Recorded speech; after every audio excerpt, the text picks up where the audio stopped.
Have you ever asked yourself, am I truly making a difference in the world?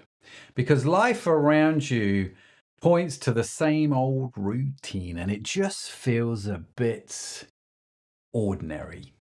Maybe you're struggling to work, or maybe struggling to find work. Maybe work is not your problem and you're driving around in your Volvo with your 2.4 kids.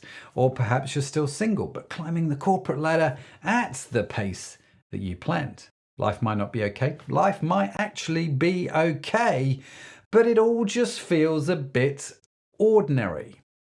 Maybe like me, you've read stories of amazing people doing incredible things. I've read books like on Churchill, for example, and you can't help but be inspired by the man. I watched recently the Michael J. Fox documentary. And what an incredible story that was. And if you're a Christ follower like me, maybe you have, well, been inspired by stories from missionaries that have escaped death, or people that have transformed communities and witnessed continuous incredible miracles, like they're standing under an outpouring of heaven every day. Let me ask you a question. What was, in fact, the most inspiring book that you have recently read? Mainly because I'm on the lookout for new books, new suggestions, new things to read and be inspired by. You know, I like books like on people like Smith Wigglesworth and all kinds of crazy people like that, where they see the miraculous every day. And whilst I do feel inspired by these books, I also have this habit, maybe it's just me, of comparing their story and my story and wondering if I'm missing it somewhere, especially because my life doesn't mirror what I read on those pages. It kind of makes me feel just a bit ordinary. And I just wonder if you have ever felt the same.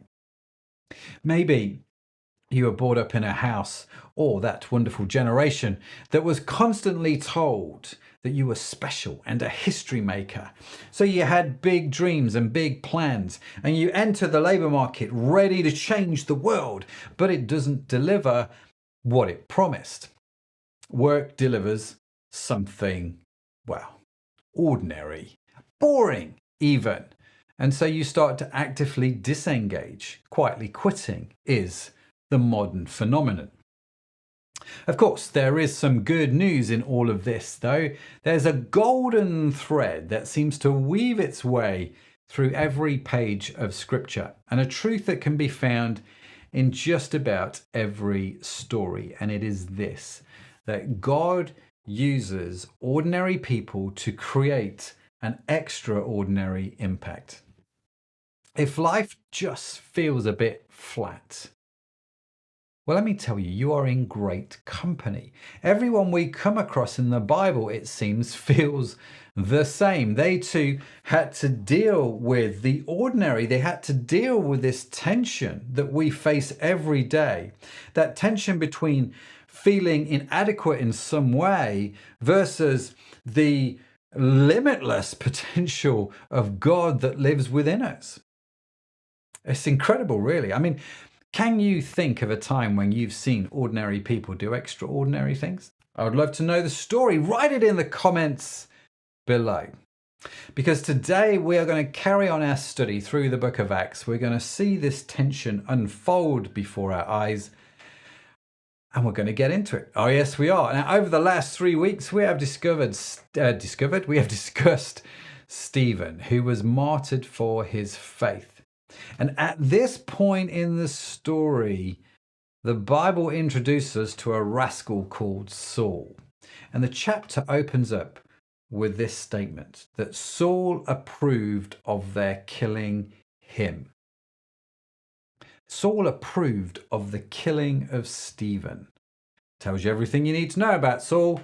This is important as we are going to see Saul's name come up a lot in the next few chapters. He is going to have an astonishing conversion fairly soon to the Christian faith. But that's not happened yet. And people in this story don't know that's going to happen. And so what we are going to see is the full force of his hatred towards Christians.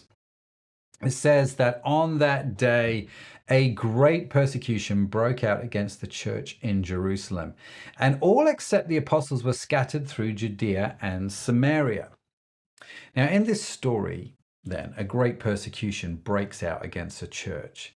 And this point is critical because the backdrop for God creating extraordinary impact through ordinary people is persecution, is tough times, is things going wrong, is life not going down a course that we had planned it to go down. How tough were they? That's the question, though. It's not going well. How not well is it going? Well, it says that Saul began to destroy the church. Going from house to house, he drags off both men and women and puts them in prison. It's not going well, is it? I mean, he's totally taken it to the next level. His mission is to destroy the church. It's not a great mission if you're in the church. And he seems to be entering the most sacred space, people's homes, and dragging them off to prison, men and women. But Paul, it seems, has got it all wrong. He thought that he could destroy the church by unleashing a torrent of persecution. But instead, that is not what happens. The church refuses to sink. It doesn't merely survive in this time, it thrives. God seems to have other plans, and it grows stronger with every wave of persecution that seems to crash against it. It seems that if you want the church to grow, remove its comfort. And we discover this actually later with Constantine, the emperor who converts to Christianity. And it changes the whole culture around Christianity. And what happens? The church falls into a state of comfort, and it inadvertently ushers in the Dark Ages. And in today's Western society, I wonder if we've fallen into a similar trap, constantly pursuing a better lifestyle and more comfort. That's not always a bad thing, let me tell you. But part of me does wonder if it is always a good thing. Every memorable tale in history, every hero's journey begins with a disruption of comfort. Something happens that knocks them sideways. And that's what we see in Acts. Heroes are thrust into unfamiliar territory, and their response to this disruption and discomfort shapes their destiny. You take Abraham, for example, right back at the beginning of the Jewish faith. A pretty wealthy guy living, just hanging out in Haran. And one day God calls him out of his homeland. Well, this disruption of comfort was a radical shift for Abraham. He didn't actually know where he was going. But still, Abraham rose to the challenge, and God uses this ordinary guy to create an extraordinary impact on history that still resonates today when you think about it thousands of years later. But Abraham chose to obey God there. But sometimes the disruptions in our lives aren't a choice that we make. You look at Joseph, for example. He was sold into slavery by his brothers, or Ruth, a beautiful woman in the scriptures, who was forced to navigate a path of uncertainty following the death of her husband. Now, these weren't choices they made for their lives. Yet, when you read the end of the story, they turned their trials into triumphs. They didn't just survive them, they thrived in them. And their extraordinary impacts are woven into the very fabric of our faith. Ordinary people having an extraordinary impact. And this isn't just a tale confined to the pages of the Bible either. Oh no, there are people literally scattered throughout history, like Dietrich Bonhoeffer, a German pastor and theologian who defied the horrors of the Nazi regime. Good on him. He chose to disrupt his comfort, leaving the safety of the United States to join the resistance in Germany. And he was arrested and he was executed by the Nazis. But his legacy still lives on. He still inspires Christians worldwide with his writing, reminding us the cost of discipleship and the power of faith. It may be then, for some of you, God is calling you out of something comfortable and into something that feels a bit uncomfortable, like Abraham. For others, events may have happened to you in life that you didn't plan for, that you didn't ask for, that may have even knocked you sideways, like Joseph or Ruth. Either way, let me tell you, you are in the perfect place for God to create an extraordinary impact through you. Ordinary people having an extraordinary impact. And it might not impact a whole nation of people like Abraham did. You might actually just impact the lives of a few people around you. Maybe you're a parent and you're impacting the lives of your kids. But that's awesome, let me tell you, because remember, we are in the New Testament. We are in the book of Acts, not in the Old Testament, in the book of Numbers. It's not about the numbers, it's about the acts. So whether God uses you to reach the 99 or the 1, it is still just as extraordinary. That is a beautiful thing. Now, we all face moments when we doubt our worthiness for God to use us like this, right? We do. We just do. It's human nature. We might face the fear of failure, rejection, or simply feeling that we are not qualified to make a difference. That internal belief that resonates through our heads that whole time, that we don't have enough and that we aren't enough. Do me a favor. Grab a bit of paper or pick up your phone and write down that internal belief that you have that you feel holds you back. Or if you're brave enough, put it in the comments and share it with the rest of us. But name that belief. We all have them.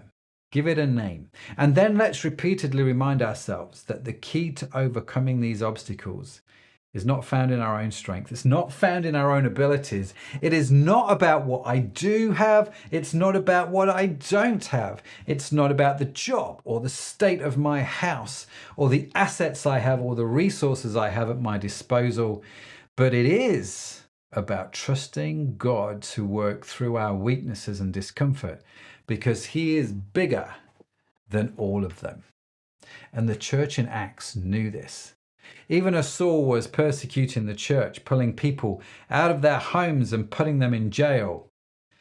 It's kind of a tough time. It's not an easy time, is it? It's not plain sailing for the believers at this point. And it does seem like and feel like everything is falling apart as you get torn out of your home and thrown into jail. And then they scatter across Judea and Samaria. That is not great, having to scatter your homeland. So what does the Bible say happens next? Well, those who had been scattered preached the word wherever they went.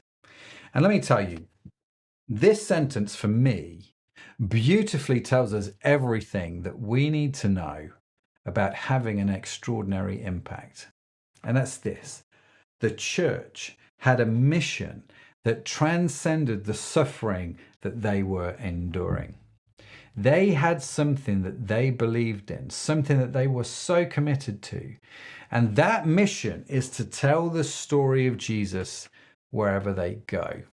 His story is what kept them going, telling and spreading that story. And persecution couldn't stop it, because his story is steeped in divine love and grace, isn't it? It holds the power to transcend anything life throws at us.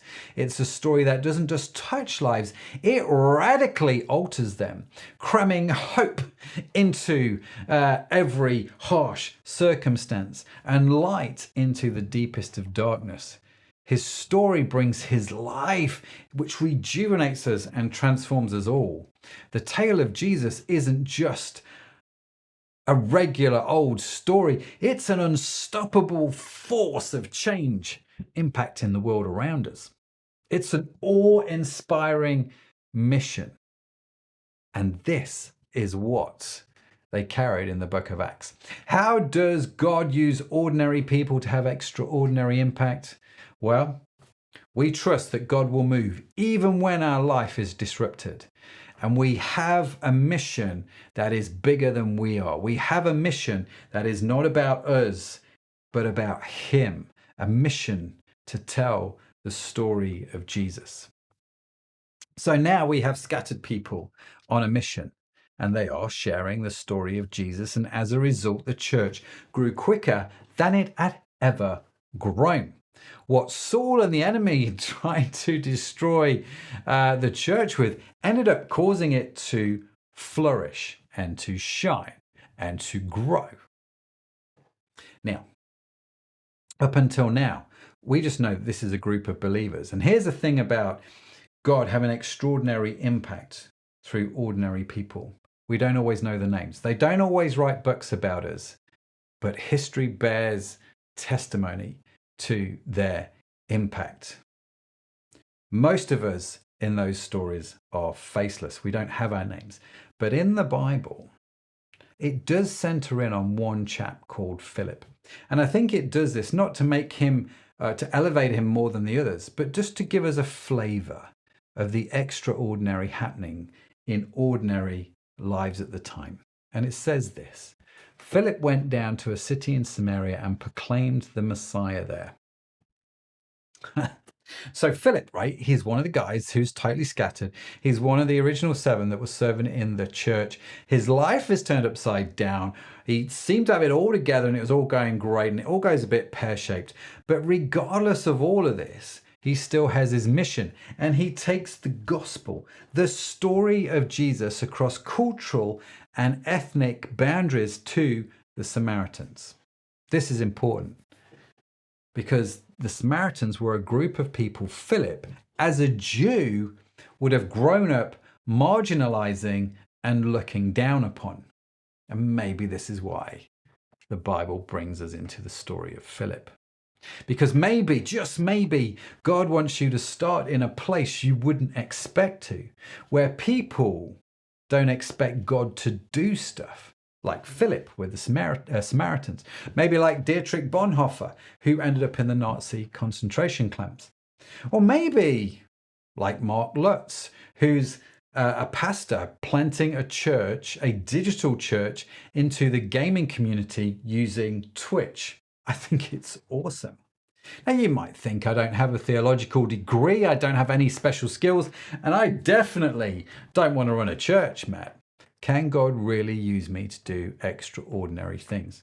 Remember, the story here centers on Philip, but there are hundreds, thousands of ordinary people doing extraordinary things at this point in time. And look at the disciples, right? They were a ragtag bunch of fishermen, weren't they? Tax collectors and everyday ordinary people, yet Jesus chose them to be his closest followers. They weren't educated or particularly skilled, but they managed somehow to turn the world upside down with Jesus's guidance and the power of the Holy Spirit. So we need to confront, I think, our fears of failure and rejection. Feeling kind of apprehensive about stepping out in faith, I think, is totally natural, especially when sharing our beliefs might expose us to ridicule or judgment. But we read in this story about our brothers and sisters here in the book of Acts who faced far greater persecution than I'm facing right now. And they remain faithful to their calling. So if they can do it, so can we. You see, it's about us being willing to step out in faith, trust God, and let him work through us to accomplish his purposes. And what happens when we do that? Let's read the rest of the story, shall we? When the crowds heard Philip and saw the signs he performed, they all paid close attention to what he said. For with shrieks, impure spirits came out of many, and many who were paralyzed or lame were healed. Sounds amazing, right? They all paid close attention to what Philip said. So what did he say? He simply proclaimed the Messiah. In other words, he told them the story of Jesus. But they also saw people getting healed and lives getting transformed. So Philip told them the story of Jesus, but he also shows them the story of Jesus. Ordinary people having extraordinary impact involves people telling the story of Jesus and showing the story of Jesus. Jesus isn't just an empty story from pages past. He is still real and relevant and alive today. He's not just something to hear about. He's someone that you can experience and connect with. And Philip tells these guys, these Samaritans, that they can experience Jesus. He tells them his story, Jesus' story, and he shows them his story, that this God in heaven is interested in their lives and wants to come and transform them. And the result of all of this, what do you think happened? So there was great joy in that city. Well, of course there was. How do you transform a city? We've just had the Eurovision here in Liverpool. Brilliant. Transform the city for a weekend. There was great joy. A lot of good stuff going on. But let me tell you, 3 or 4 weeks later, it's all forgotten about. How do you transform a city? How do you transform a nation? God. The city was filled with remarkable joy here in Acts. The persecution hadn't ceased. The trials and tribulations hadn't been magically whisked away. They were still there, still real and still raw.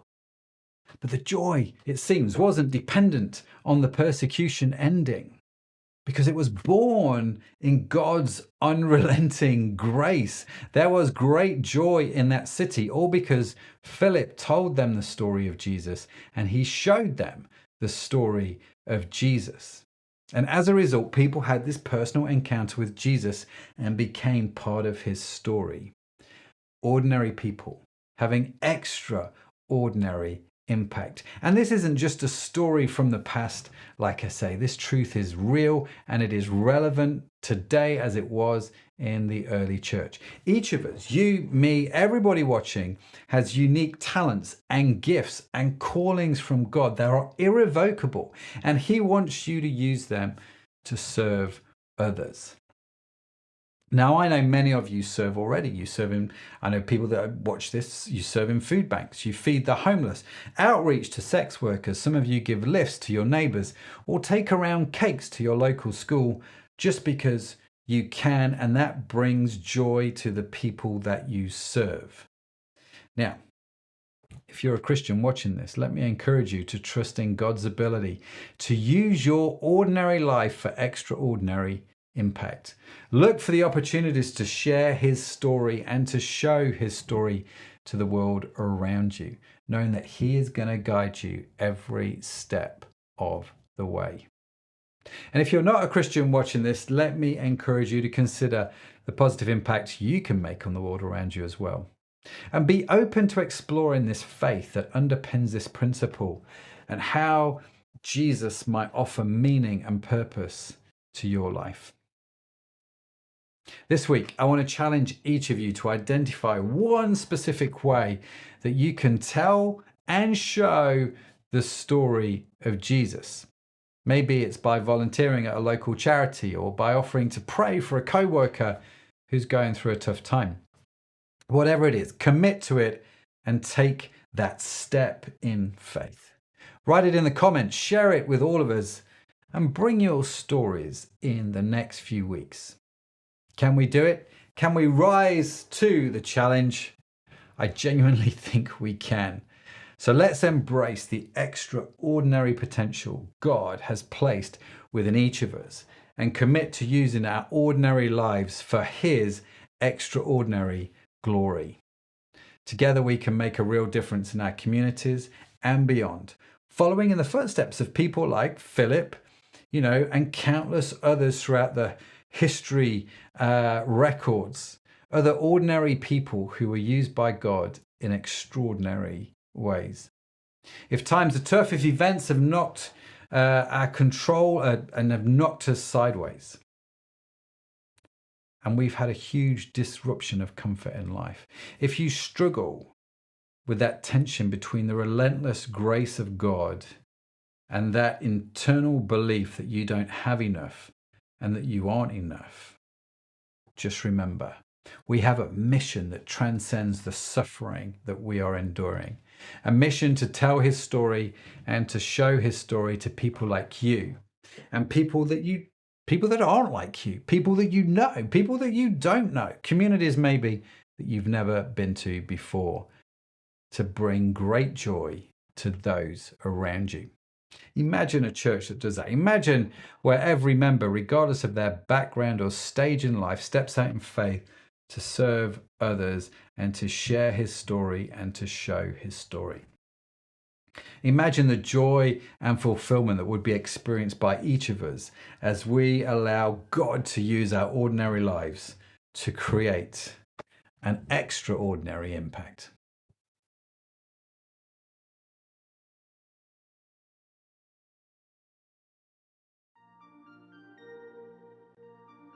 Coming up, we have Conversation Street. But before we get into that, here's a clip from our podcast, What's the Story?, which you can subscribe to on all your favorite podcast apps.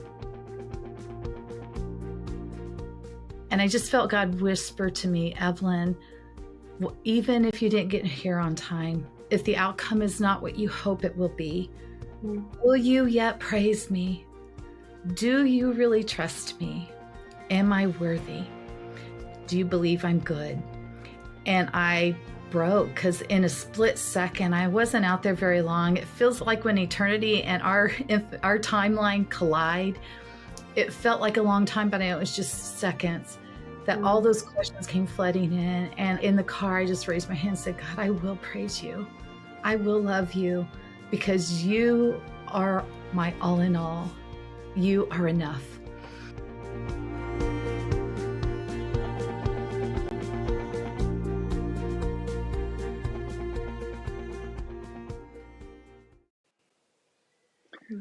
Well, welcome back. Yeah, great talk from Matt, that wasn't it? I loved it. I really loved it. There was just a little Bible verse popped into my mind while he was talking. Can I share it, Dan? Is that all right? Yeah, please. And it was it's from one of the Psalms, which I think are a great place to go when you are distressed and you are out of comfort. And this one is Psalm 56 verse 8, and it says that God keeps track of all our sorrows, that he has collected all our tears in his bottle, and you've recorded each one in your book. And I just thought, when I've been just distraught or, in despair, that verse really brings me solace and real comfort that, God knows he's those tears aren't shed in vain. He collects them. They're precious to him, and so I think that should be something that we're maybe mindful of as we have our conversation. I don't know, but there's so much in there. I thought it was brilliant talk from that. Yeah. But some of these comments really as well are amazing. So, over to you. That's great. We probably say this every week, but the Bible is ordinary people, extraordinary God, ordinary people, which means we can be included. It just makes me go, that's okay. He can use me. Yeah. Yeah. What is it? There's a verse, isn't there? The scum of the earth. Sometimes feel a bit scummy. Yeah. It was at church today. There's a Polish church that's linked to our church, and they've had a conference, and a bishop from Poland came over to do a talk, and he was speaking and talking about ordinary people. He talked about being on fire for God, but he talked about Moses and the burning bush, and he said this bush was in a wilderness. There was nothing around, just bushes. And in his sort of Polish English, and he said, I looked up the word bush to see what type, and it was just bush. It was very ordinary, but it changed history. And I like that, even this ordinary bush, if a bush can change history through God, then I think we can change history as well. Yeah. And there's donkey, the Balaam's donkey as well, isn't there? Which is always a real encouragement to me if I've spoken out of turn. Oh, there we go. Foot out of mouth. Yeah. Brilliant. I mean, I just thought, there's, I mean, another verse that had come to mind about considering it pure joy whenever we face our trials, and it for me, it's that there's a question, I think Sharon had put it in the comments as well, about what that internal, halt is.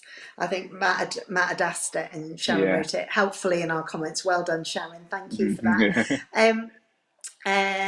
That for me, I think it, the disruption of comfort drives me to prayer, and I think that can only be a good place. But I think for me, it's probably that sense of that actually my vision of God, my understanding of God's character, whether it's his goodness and his love for people who don't know him yet, or whether it's his the power that he makes available to us as followers of Jesus, or whatever, some aspect of his character just isn't in my head and in my heart enough to, because I think, it is the love of God that compels us, isn't it? And I don't think particularly it's, it's other things. I think it's that, and that saddens me. And we do need that to be disrupted, don't we? To hunger after God and his way and his character, his presence in our lives. Don't know, what about you? Did you have any thoughts about that? Yeah, I think like you, that it's interesting what you said there. It saddens you. It is, isn't it, that sometimes we have to be in a harder place to rest more or trust more in God and find out more about him when things are going well. It's just like, and we just miss out on the stuff that we learn when we really get into, oh God, what's going on? And do really miss out on that. It was Matt said, what asked her to actually name it, and what holds you back, give it a name. And Matt Crew wrote rejection, and I put down fear of failure, similar thing, that sometimes that's what can hold us back. Which and yet there's nothing to fail, is there? That no, it's not at all. If we fail, God can pick it up, and and we all know, don't we, that actually, what is it? Was it Edison and his light bulbs? I think he tried to do it 300 times or whatever. But, it was on the 301st. I know that that's not accurate. Whatever. somebody Google it and find out for me. But and he said it was something like it was just a 367-step process, isn't it? That's the quote. Whatever the number was. And we aren't perfect, are we? We just really aren't. But it is God's power made perfect in us, isn't it? In our weakness. And I was thinking of some of the, incredible things over the years I've seen, and, so often, I think sometimes our view of success or what is incredible is a bit skewed, isn't it? Because straight away I think back to, when I've been on missions abroad, or, different times where I feel like I've really been living like a really exciting, faith-filled life. But actually, on Friday at work, I was crying with a patient in their living room, and that actually is showing God's compassion, isn't it? In a really valuable and in a real way, and that's just as important. It's just sometimes our brains sort of make things more important than they are, don't they? Graham put in the comments that in serving God, we want to sow, we don't always get to reap. And I think that's very true, that it's just it is our job to sometimes reap and sometimes sow. I remember, like you said, on mission, I used to do giving out teas and coffees in Liverpool city centre until about, I don't know, it was 2-3 in the morning, just to anybody that would want it, and to talk. And we talked to loads of people, and it was only years after I found that we talked to a lady. And I don't know if you might be showing my age, but adverts. Remember the crumbliest, flakiest chocolate, and yeah, and there was Only a very the yeah. crumbliest. Bit of There was karaoke. a famous model who was in that, and Oh, and she was in the bath, and the bath was all running over, yeah, yeah, but I remember. she really had a hard time and went into drugs and stuff. And she was one of the ladies that came and spoke to us, and found out a few years later that she'd come back and she became a Christian. You know, not Wow. just lots of people having that Yeah. impact in someone's life, and you don't hear, you might not ever hear, but we've got to just do that little Yeah. step, haven't we, Yeah. and say, Yeah, and I think it is a really good reminder, Graham. Thanks for that, because it's that it's not having delusions of grandeur, is it? You know, like no, that we're the big one or whatever. It is we are that step in someone's journey. You know, yeah, but it might be really important for us. It might be dead scary. We might have to. It might feel like a real step of faith to say, or hi, I was just thinking about this, or can I pray for you, or you know, whatever it might be, or you know, yeah, can I give you a hug, or you know, Jesus loves you, or something really, you know, whatever. But actually that you know, God's changing us through that, as well as yes, being part of yeah, that other person, isn't it? By us yeah, being obedient and humble and dependent on him. um yeah, yeah, yeah. Absolutely, Matt. And I wrote it down. He said, You're in the perfect place for God to use you." You know, you might not yeah. know that, and the situation you might think it's not possible, but He can use us when it's really tough. He can use us when it's going really well, as well. Yeah, yeah. Yeah. Um. The I just wanted to jump right back to the beginning, and Matt was saying, have you read any books that have inspired you lately? Only because I'd read a good book and I thought, oh, I want to share this. Go for it. It's a Go for really it. old book, but if you're looking at the Christian faith and you've got loads of questions, there's a book called The Case for Christ by Lee Oh, Strobel. yeah. Brilliant book. Yeah. And he was a journalist in Chicago in the 70s and 80s, and he was on all the big cases, and there's lots of corruption and stuff in Chicago. So his thing was looking through all the details, looking through the files, and his wife becomes a Christian. He's like, oh, what what does that mean?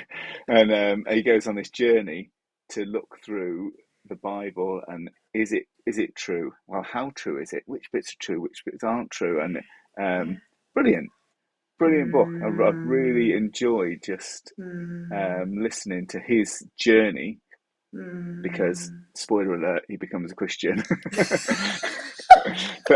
but also just I love facts, and I love little details about things, and just, yeah, Yeah. really put that up there to have a read Fab. through.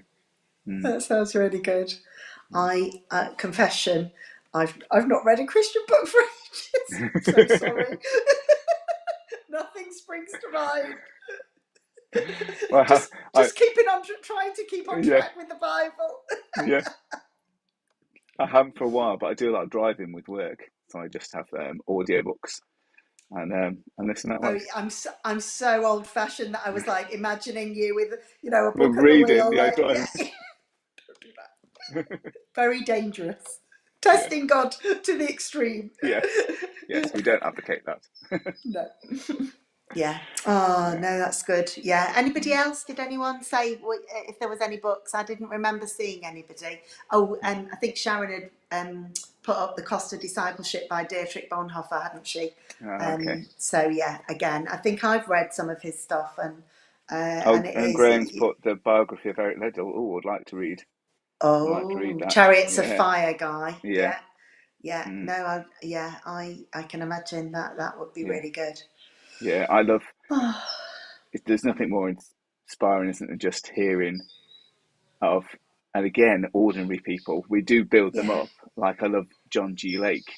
He was a Oh, I've not heard of preacher in him. the 1900s in Yeah. Spokane, Washington, and Okay. the federal government declared Spokane as the healthiest city in the world when he was there because so many people got healed. Yeah, but he was an Wow. ordinary man that just loved God and trusted God that he could heal, and it just inspires, doesn't Amazing. it? Mm, Yeah. Yeah. yeah, And I think that is that's always the desire, isn't it? It's like, oh, we, you know, and staying trusting and not losing heart and being disillusioned when, you know, you think, oh God, you are so powerful, why don't you just do it all now, you yes, know, just wave that magic yeah, wand. um, but um, but it is that process, isn't it? And that trusting and, you know, God's timing, and us being obedient. You know, I think there's not very many the Bible talks about how all the nations of the world will have heard about Jesus, and then the end will come. And with that, my revelation and understanding is limited, but I hold on to that, and there aren't actually that many nations of the world no, that haven't had the opportunity to hear about Jesus yet. But whenever I is it Wycliffe or that do Bible translation, yeah, and Wycliffe one, I always just think, oh, come on, you're doing an amazing thing there to get the word of God into people's hands that then they can hear for themselves in their own heart language. And because I think that, like what Philip was doing, you know, he went to the Samaritans, didn't he? And he went to people who were yeah, different from him, and but he spoke to them in a way that they could hear it. And you know, yeah, I mean that's how we yeah, need to communicate, isn't it? In a way that people can hear. And I guess crowd church is yeah, part of that, isn't it? yeah, In a digital age. yeah. Well, Matt left us with that challenge, didn't he? To what can we do this week? What can we do Yeah, this week just to share God's love? Whether it is like you said, yeah, whether it's just saying God bless you to someone, or whether it's helping out somewhere, or whether it's praying for someone. It doesn't have to be. I love that prayer is. I was thinking about this when I was thinking about crowd church, and today I was thinking some people are watching us live, and we can pray for you now. Some people are watching us in a month, a year's time. God's out of time. He's yeah. not constrained by time. Is the So ultimate Time Lord. I love a bit of yes, Doctor Who. yeah. So he can do stuff now, and that now Yeah, is wherever you are. Yeah, whenever you are, yeah, he's still there yeah. for us. He's there that week and that day, and Mm, yeah, mm, mm. it's amazing. It is. Thanks, Matt, He for is that amazing. talk. That's really Yeah, inspired me. yeah, Yeah, yeah, for this week and for just what's coming up ahead. yeah. Me Yeah, too. we've got that segues on quite nicely, doesn't it, to what's coming up next week. So Matt and Sharon will be hosting next week. Matt is back from his, I was going to say jollies, but it's been working, but has seen lots of friends and travelled around, but he's back, so really good to have him back next week in the UK with Sharon. And if I press the right button here, I can actually find, and Dave Connolly will be doing the talk, and that's, Fab. yeah, walking in Oh, step with the Spirit. So the next part of Acts. So looking forward to that. sounds good. Yeah. Great.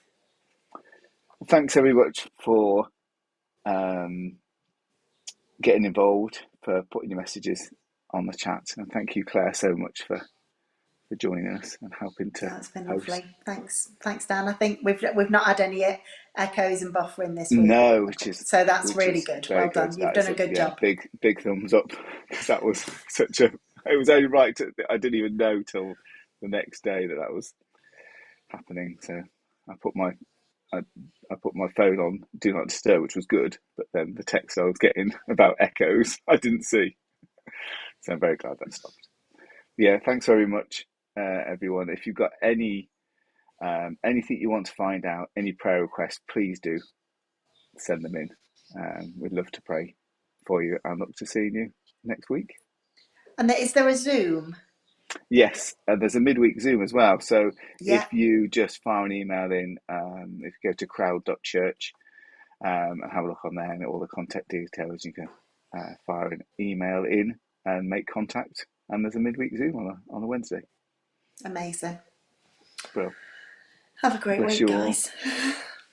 Thank you. Thank you, Claire. Thanks, everyone. Bye. Thank you so much for joining us here on Crowd Church.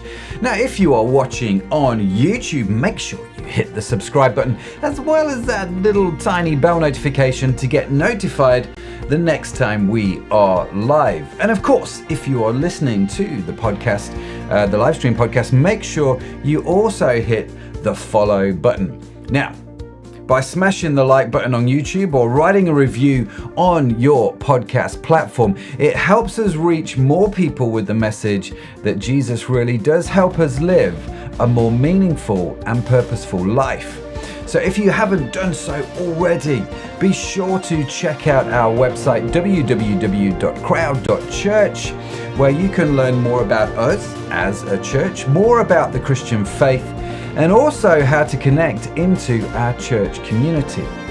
It has been awesome to connect with you, and you are awesome. It's just a burden you have to bear, and hopefully we'll see you next time. That's it from us. God bless.